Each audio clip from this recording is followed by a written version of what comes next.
పలమనేరు మున్సిపాలిటీకి రావడం, పలమనేరు పరిరక్షణ కమిటీకి రావడం, ఇది ప్యూర్లీ ఒక ఆర్గనైజేషన్.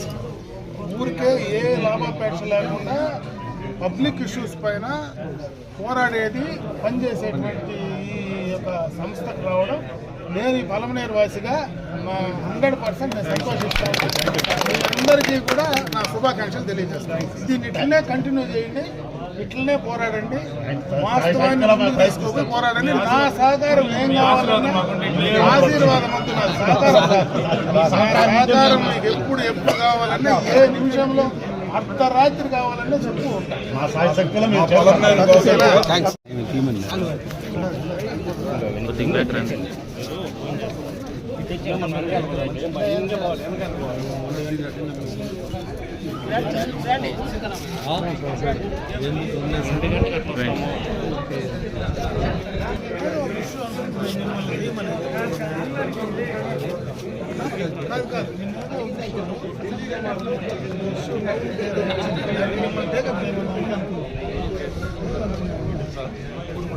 సభాముఖంగా మన శాసనసభ్యులు గారికి శాసనం విన్నవించుకోవడం ఏమంటే, Palamaneru revenue division sir express highway కానీ బుల్లెట్ ట్రైన్ ప్రపోజల్ ఉంది సార్.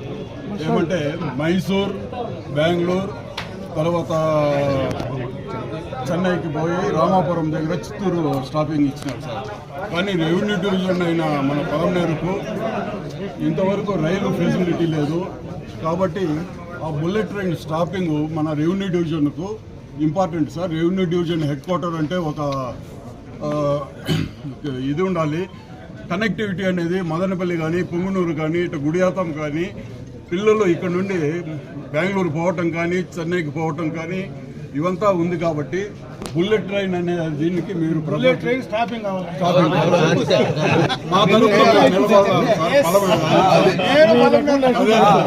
కాబట్టి ఎక్స్ప్రెస్ హైవే కూడా మనకు ఇటు బేలుపల్లి, ఇటు బల్జిపల్లి ఉంది.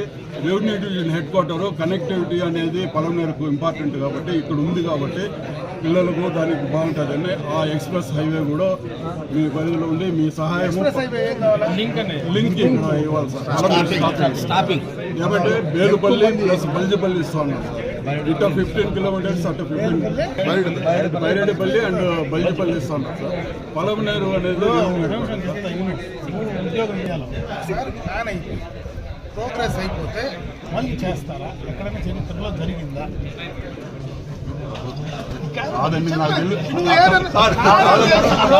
మీడియా ముందర నాకు చెప్పే వస్తుందో ఇక్కడ ప్లాన్ చేస్తుందో తెలియట్లే. ప్లాన్ చేస్తే ఇక్కడ మళ్ళీ స్టాపింగ్ అనేటప్పటికి ఎక్కడ స్టేషన్స్ కట్టాలి కదా, ఎంత దూరంలో కడతారు? ఎక్కడన్నా అవుట్లెట్లో పెట్టాడా లేదంటే ఏమని? ఇది మన పరిధిలో ఉండేది కూడా కాదు, ఇది గవర్నమెంట్ ఆఫ్ ఇండియాలో ఉండేది. ఒకసారి నేను ఎంపీకి దీన్ని బేస్ చేసుకుని ఎంపీకి కూడా రాస్తాను. అవసరం రెవెన్యూ డివిజన్ కాదు, పలమనేరు అవసరం కదా. పలమనేరు మనకు అవసరం.